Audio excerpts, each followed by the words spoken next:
Yo, yo, yo, it's your boy Casual Rail with the Silent A podcast. And man, we're back with another one and a quick one at that. Yo, hit that like button, comment below, subscribe if you got the time. We appreciate that love. We're going quick, we're going fast. And for this one, let's get straight into it. Keys to victory. How Terence Bud Crawford actually can beat Canelo Alvarez, and more importantly, how he is preparing and ready to beat the likes of Canelo Alvarez. We're going to have a frank discussion here, an honest discussion. We're going to keep it 100, right? First and frank, let's get straight to it. I don't see Bud knocking out Canelo Alvarez. Let's stop that narrative now. We've seen a lot of channels doing that. We see a lot of people thinking, Bud Crawford can step up and knock out the likes of Canelo Alvarez. So I'm going to go out and say this first. He ain't knocking out Canelo Alvarez. And if he does, he's damn near Hall of Famer, pound for pound, number one, you name it. If he steps in there and knocks out Canelo Alvarez, he's the damn man. And I'll come back and say, you are truly the man. Now, with that said, Terence Bud Crawford is a pound for pound. He will go in the Hall of Fame. He has undisputed two different weight classes, two of the hardest weight classes to undispute in. People argue about his 140-pound undispute, but got it. Good. 147, he did his thing, though, and beat down the likes of Earl Spence. Moved up to 154. Had a little trouble with Madrimov, but he's a little tricky fighter. Now moving up to what? 168 pounds, super middleweight division to take on Canelo Alvarez. How does he beat a man like that you're jumping up to? Actually, really three, coming one from 147 if you want to keep it real, and beat the likes of Canelo Alvarez. There's only one way to do this. One way to beat Canelo Alvarez, but there's different ways to do this one particular thing. And Terence is already training for this, and he's getting right. Now, his preparation is getting him ready. We'll get more detail of that. But how does he beat Canelo Alvarez? It's simple. It's simple, but it's hard. Smart pressure. Shot placement. Footwork. That's it. What is that called? It's just boxing. Box him. Box him smart and be defensively sound. That is how you beat Canelo Alvarez. Bivol showed us that. And arguably one of the GOATs, greatest of all times, if he crowns himself that. But, Mr. TBE himself, Floyd Money Mayweather showed you that as well. Different weight class at the time, but it's the same fighter. Now, Canelo's better than what Floyd faced, but Bivol faced potentially the cream of the crop, the prime Canelo, the heavier Canelo at that, and the punching Canelo. If you are defensively sound, now that's the key first. You gotta, if your defense ain't there and you can't take a punch, you're not gonna make it too long with Canelo. You're not gonna weather that storm because Canelo's not a one-punch knockout guy anymore, but he's a break-you-down kind of fighter. So you got to make sure your body's tight and that chin is good.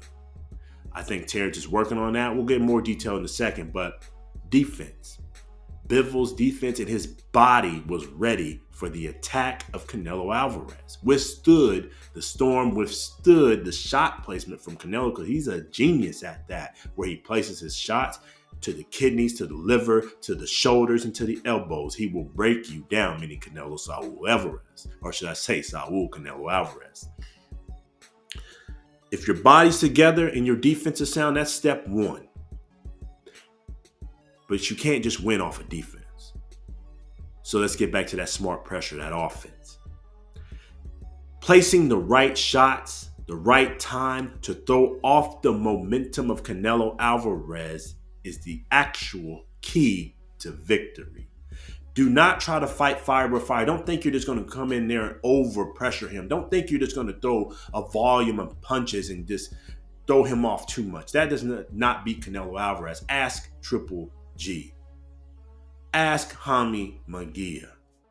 All that volume punch, it does look good, but it doesn't throw off Canelo's rhythm. In fact, he prefers you to keep throwing so he can counter. He's a master counter puncher.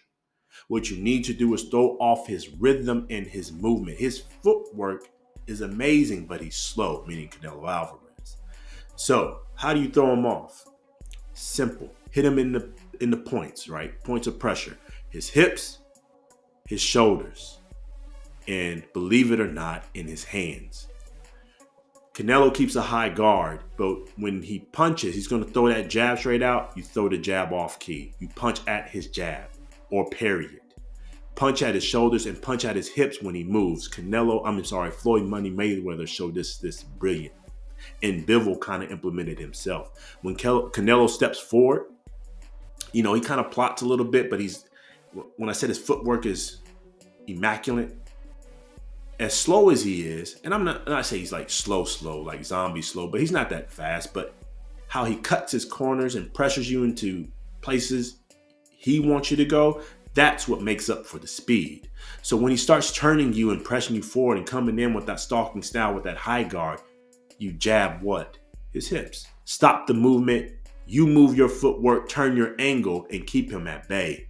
Then when he starts to get tired in later rounds, you keep doing that, pressing that hip, slow him down as he starts to reset, let off the shots, let off the good placement to the head or to the body, whatever he left open at that time, keep it going, but at the same time, remain defensively sound because of what we say earlier, Canelo is a master counterpuncher. Sometimes he'll trick you into thinking he's tired and trick you into thinking that he's off tilt and he'll let off a counter left. That left hook of his is bad, and he is the definition of check left hook.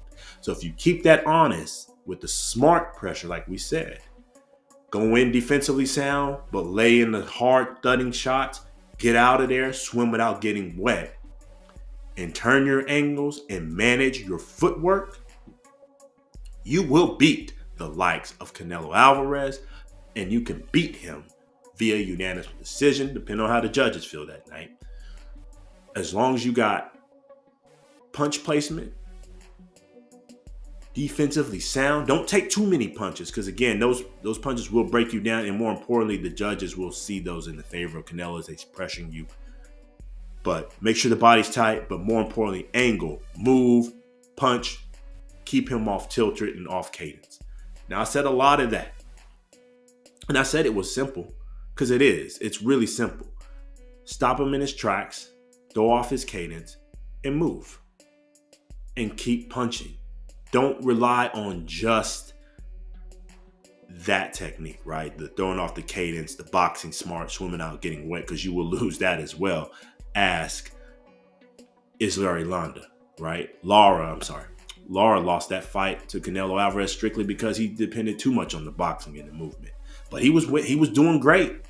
Many people think Lara won. But he didn't punch enough, especially in those later rounds, to convince the judges that what he was doing was not just running, but he was actually outboxing Canelo. But you got to make sure they're seeing the punch placement, and more importantly, you're earning Canelo's respect that he's just not walking through. So how's this smaller man, 147 pounds, actually, moved up from 140, 147, touched 154, do this? His preparation's already starting. He's actually ready to do this.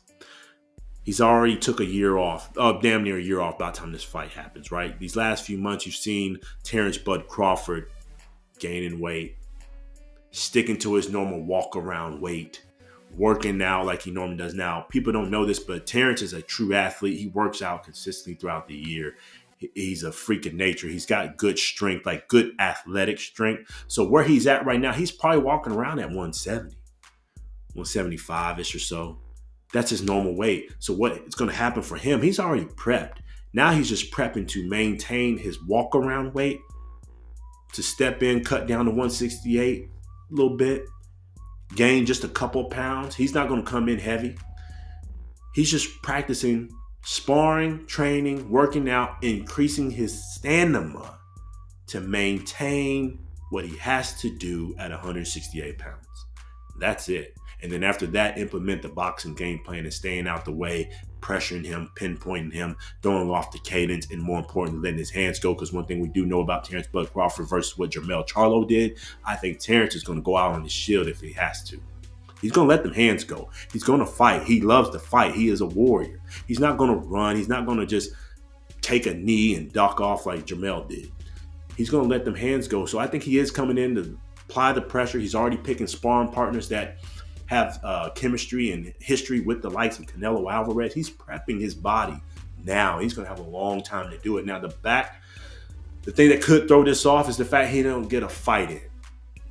Obviously, Canelo's fighting the likes of William Skull, getting that scrap going, getting ready, and fighting a fighter that's kind of similar to Terence Crawford, not necessarily in skill set, not saying he's great as Canelo, so please don't throw me on the bus for that. I'm just saying a guy that's going to move, a slicker fighter, and in this case, William Skull's not the biggest 168-pounder himself, so he's getting familiar, and he's just getting his rhythm back, getting that muscle memory going again. Canelo himself, he's got keeping himself moving, so he's going to be ready by the time September comes around, meaning Canelo Alvarez, whereas Terence Crawford is just going to have sparring and working out sessions. So that could backfire, but I like this game plan. When you have to move up in this kind of way, just go ahead and get comfortable and take as much time as you need to get comfortable. More importantly, keeping that stamina up off you and your stamina high.